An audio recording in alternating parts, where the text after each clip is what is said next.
Welcome back. You're still watching Politics Tonight, digging beyond the headlines. And now to our interview with the guest of the day. I am joined by a member of House of Representatives representing Ibejuleki Federal Constituency of Lagos State, Balogun, for discussion on inauguration of the 10th National Assembly as Akpabio, Abbas emerged as leaders of both chambers. Thank you very much for joining us, Honorable. Yeah, thank you for having me. Right. The day has finally come and gone, but let me start by congratulating you on your inauguration as a member of House of Representatives. How will you describe the experience? Yeah, thank you. It was actually a good development, and knowing that the candidates of the party actually prevailed at the end of the day means that it's going to be a smooth sail for this administration, because one of the distracting factors that can happen during a dispensation is when the party puts forward candidates and you have some members, actually majority of the members, going against the party candidates and actually winning at the end of the day. That will mean there will be serious problem and serious controversy throughout that administration. So we are very happy that members saw reason with the party and the leadership, and at the end of the day, we all agreed to stick together as a family to confront the challenges of this country. And I'm happy. I say a good congratulations to every one of us, 360 members and 109 distinguished senators. And to all Nigerians, congratulations for a good start for this administration. Right. So now that you have become a member of the National Assembly, what should people of Ibejuleki Federal Constituency of Lagos State be expecting from you? Well, actually, the fact that Asiwaju Bola Ahmed Tinubu is the president makes me feel so happy, because the development within Ibejuleki in particular and in Lagos State in general, actually started under his administration. The free trade zone project was initiated by him, and within the free trade zone now we have the deep sea port. That's the deepest seaport in Africa today. We have the Dangote refineries and petrochemicals industry, the various companies along that axis. And these are the companies that are going to shape the economy of this country within the shortest period. Dangote refinery is going to save Nigeria over $50 billion we use in importing refined petroleum products.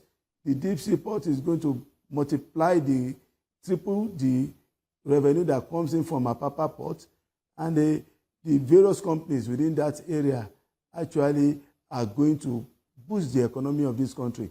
And with Asiwaju at the helm of affairs, is actually going to ensure that the various infrastructure required to ensure that we don't have the problems of Apapa gridlock and the issue of electrification and many other problems that could affect the project to achieve its potential will be addressed by Mr. President, knowing that it's actually his own baby. He started it, and he will ensure that we get value for the investment that the federal government has put into it. All right.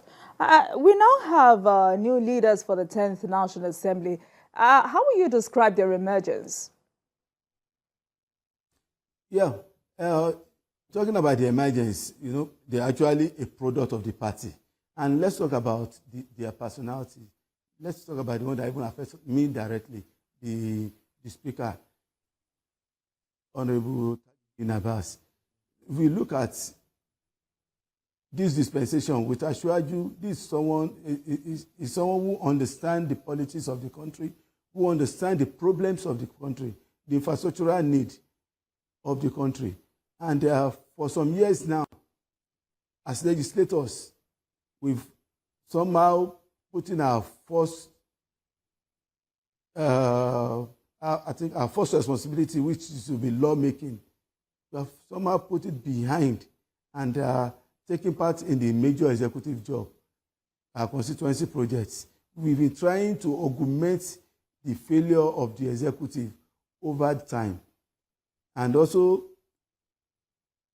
in our oversight too, which are also part of the trying to correct the executive where they've heard. But now, with Honorable Tajuddin Abbas, there is someone who is so versatile when it comes to legislative work, who understands the basic rudiments of lawmaking. And that's why he has been able to sponsor over 70 bills, and with about 21 assented to. And you know, the major problem of Nigeria has been the issue of the constitution.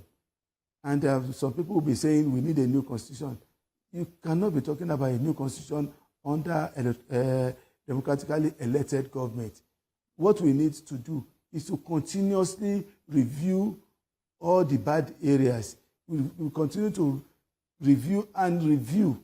We've just been able to remove power from the exclusive list to the concurrent list. This is a major breakthrough now, and which is going to help Asiwaju Bola Ahmed Tinubu in ensuring that he is able to unbundle the problems within the power sector, and which can give them to various states, all the various states, and that was one of the problems he had when he was the governor of Lagos State. He actually brought in Aaron and some other companies to assist in the electrification in Lagos.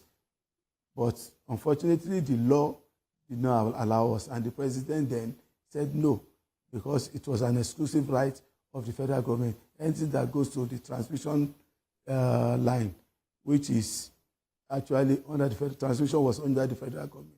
So we were stopped at that period. So now that we've been able to achieve that, all the various states can now start working on their own power needs, which at the end of the day will bring in competition. And in competition, what comes next? Progress, productivity. So that is one area on its own. And when you look at all the other areas too, within the petroleum sector, we've been able to pass the PIA, Petroleum Industrial Act, which has also led now to the removal of fuel subsidy. All right, Honorable Balogun. Asiwaju Bola Ahmed Tinubu. Yeah. All right, now that the dust has settled, I mean, no more anxiety, no more fears. The election of the leaders went the way the APC leaders wanted it.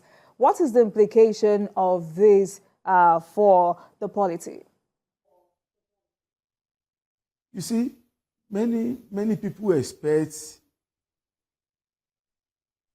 kind of rancor and differences between the three arms of government, especially the executive and legislature. You feel when you are performing is when you are at loggerheads. I think governance had gone beyond that now. Even in the legislative palace, what we advocate now is for the executive to carry the legislators along, even in the implementation or formation, in the formulation of their policies. Because if you have been able to be carried along in the formulation of your policies, then when you bring them for approvals, it will never be any problem again. So once there is good rapport between the executive and the legislative arm, then it will be a win-win thing for the country. When you bring in the budget and you're able to go through the budget sincerely and ensure that every aspect of the country and every nook and crannies of the country is actually covered in the budget. If all the 360 members are able to ensure that they are basically within their federal constituencies, is actually captured within the budget, that means it's a win-win thing for the government. But when you have a situation, the executive bring forth their proposal for approval at the legislative arm, and for selfish reason or any other reason or political reason, the legislators decide not to follow suit or give their concurrent approval. So these are not what we want.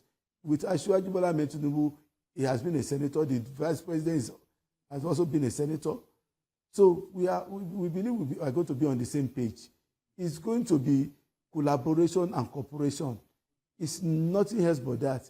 If you have good collaboration and cooperation, between these two major arms of government, it will be a win-win thing for the government. So, knowing that the party put forward candidates, and they too have, the members have actually agreed with the government, with the party. Honorable Balogun, we need to take a break now. We need to take a break, and when we come back from this break, we will look into expectations of Nigerians of the 10th National Assembly. Please stay with us. Very much for staying with us. Welcome back to Politics Tonight, and I have with me a member of House of Representatives representing Ibeju Lekki Federal Constituency of Lagos State, Balogun, as our guest tonight. All right, Honorable, the election of the Senate President was tighter than that of Speaker of House of Reps. What would you say were the factors that shaped the outcome?